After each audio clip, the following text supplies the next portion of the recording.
تقريرمترجم, dulab, falaka, Arabic names for torture techniques that former prisoners and security officers say are systematically used by government security forces across Syria. We have documented the use of torture in 27 detention facilities scattered across Syria. And what we've found is that torture is widespread and systematic. A new report published by the group Human Rights Watch maps out dozens of detention facilities where prisoners say they've been routinely tortured. Human Rights Watch is calling it the Torture Archipelago.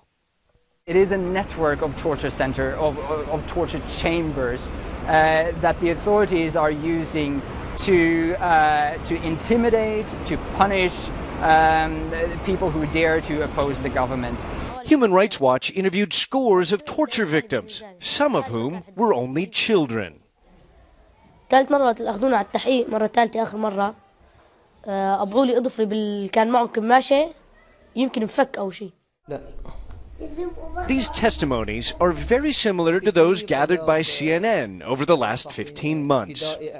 This opposition activist from Latakia says security forces beat him after handcuffing and blindfolding him when he was arrested in April of 2011. The torture continued throughout his 40-day detention. They used the car tire technique and basatalrea. They threw cold water on our naked bodies, and they also urinated on us, he said. Torture victim accounts match those of former torturers, like this former secret police officer. He defected months ago and joined the rebel Free Syrian Army. نضربه يقول دخيل الله نجيبه عصاية الله يقول دخيل محمد هاتوا عصاية محمد دخيل أمي هاتوا عصاية أمي هيك يعني كل عصاية كنا مسميينها.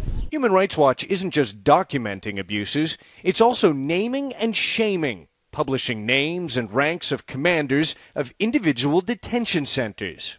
By indicating the names and identifying the people responsible for these detention facilities, we're really putting them on notice that somebody will have to answer for these violations. Violations that the Syrian government routinely denies. But the evidence being gathered in reports like this one by Human Rights Watch is being prepared for that day when the dust finally settles in Syria, a day when many hope those accused of crimes against humanity will be brought to justice before an international court of law. Ivan Watson, CNN, Istanbul.